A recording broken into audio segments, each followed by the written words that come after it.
دیکھیں میری جو یونیورسٹی میں ڈگری تھی وہ تھی پالیٹکس میں، تو یعنی کہ میں کوئی اتنا بیوقوف یا نائیو پالیٹیشین نہیں تھا کہ جب میں ایک نہیں، جو آپ کی ڈگری تھے، جب آپ نے پڑھائی کر رہے تھے، وہ میں نے اسٹڈی کیا ہے، آپ کو سب سے کم نمبر ملے تھے پولیٹیکل سائنس میں۔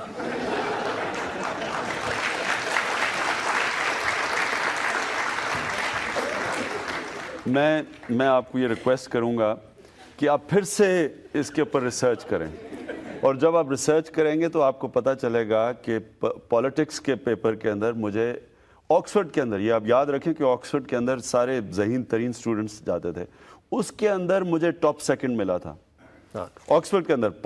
اکنامکس کے اندر مجھے تھرڈ ملی تھی، اور اکنامکس میں تھرڈ، اکنامکس میں کمزور۔ دیکھیں تو میں پاکستان کی پولیٹیکل سچویشن کو جانتا تھا کہ ایک آدمی جب ایک اینٹی اسٹیٹس کو، اینٹی اسٹیبلشمنٹ پالیٹکس کرنے آیا ہے تو کیا وہ جو اتنے پرانے منجے ہوئے سیاستدان اور سیاسی جماعتیں بیٹھی تھیں، کیا وہ مجھے ایک دم وزیر اعظم انہوں نے بننے دینا تھا؟ اور کیا آپ ایک پولیٹیکل آرگنائزیشن کے بغیر وزیر اعظم بن سکتے ہیں؟ ایک نئی پارٹی آ کے اس طرح سویپ کر سکتی ہے؟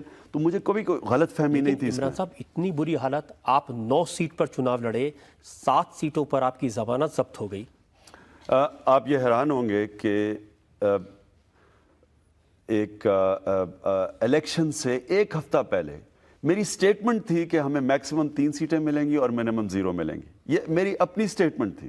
حالانکہ یہ مجھے یہ کہنی نہیں چاہیے تھی کیونکہ اس سے ہماری پارٹی ڈیمورلائز ہو گئی، لیکن میں اپنی پارٹی کو بتانا چاہتا تھا کیونکہ میں تو اسی وجہ سے ڈوب گئی آپ کی پارٹی کو؟ نہیں، اس وجہ سے نہیں ڈوبی، کیونکہ میں کیمپین کر رہا تھا، میں اس وقت پبلک میں تھا، مجھے پتا تھا کہ پولیٹیکل آرگنائزیشن کے بغیر آپ ووٹ نہیں، آپ کے اگر ووٹ بینک ہے بھی اس کو آپ اکٹھا نہیں کر سکتے۔ دوسری چیز یہ تھی کہ اسٹیبلشمنٹ کے خلاف آج تک پاکستان میں کوئی الیکشن نہیں جیت سکا۔ جب اسٹیبلشمنٹ ایک پارٹی کے ساتھ کھڑی ہو جاتی ہے، آج تک ہماری تاریخ میں اس کو کوئی نہیں ہرا سکتا۔ اس وقت میں مان لیتا ہوں آپ کی پارٹی نئی تھی، آپ نے جتنی سیٹیں لڑی ساری کی ساری سیٹیں ہار گئے، لیکن جب 2001 میں الیکشن ہوئے تب بھی آپ کی پارٹی کو 0.8% ووٹ ملے صرف۔ بالکل ٹھیک ہے، اور میں سمجھتا ہوں کہ یہ بھی بڑی اچیومنٹ تھی، اور اس کی وجہ یہ ہے کہ دیکھیں ہم اپنے دوسری الیکشن میں ہم نے جنرل مشرف کو ان کے 3 سال میں 2.5 سال ہم نے ان کی سپورٹ کی، کیونکہ ہم سمجھے کہ جنرل مشرف نے جو 7 پوائنٹ اپنا ایجنڈا دیا تھا وہ ہمارا ایجنڈا تھا، تو ہم نے ان کی سپورٹ کی۔ اور جب آخر میں ہمیں یہ پتہ چلا کہ جنرل مشرف بھی وہی سٹیٹس کو بحال کر رہے ہیں جس کے خلاف ہم لڑ رہے تھے، تو ہمارے راستے الگ ہو گئے۔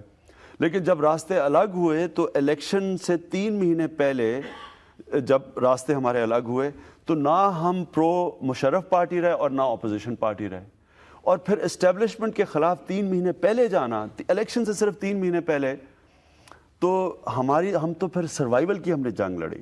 یاد رکھیں کہ پی ایم ایل این جو پنجاب کی سب سے بڑی پارٹی اور پاکستان کی سب سے بڑی پارٹی تھی، جس کی 2/3 میجورٹی تھی پارلیمنٹ میں پہلے، اس کو صرف 13 سیٹیں ملی، کیونکہ اسٹیبلشمنٹ کے خلاف جب وہ کھڑے ہوئے تو اسٹیبلشمنٹ نے ان کو وائپ آؤٹ کر دیا، تو ہم تو ابھی نئی پارٹی تھے ان کے مقابلے۔ آپ کو مقابلے اگر سیاست کرنی تھی، آپ کو اتنے سارے موقع ملے تھے، جب ضیاء الحق صاحب پریزیڈنٹ تھے پاکستان کے، انہوں نے آپ کو آفر دی تھی؟ جی، انہوں نے 1988 میں مجھے منسٹرشپ کی آفر دی تھی۔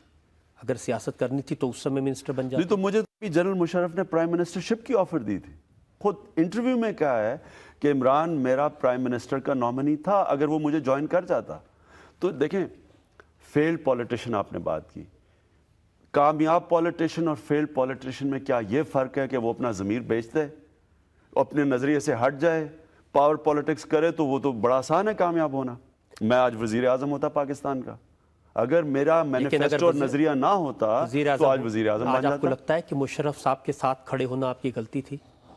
بالکل غلطی اس لیے تھی کہ ہم نے یہ سمجھا کہ جنرل مشرف ایک ملک میں تبدیلی چاہتے ہیں جس طرح ہم چاہتے تھے، لیکن جب نظر آیا کہ وہ بھی وہی سٹیٹس کو کی اور وہی پولیٹکس کر رہے ہیں جو پہلے چل رہی تھی، تو غلطی اس لیے سمجھتا ہوں کہ ہم اگر پہلے سے اپوزیشن میں چلے جاتے تو ہماری بہتر تیاری ہونی تھی الیکشن کے آنے تک۔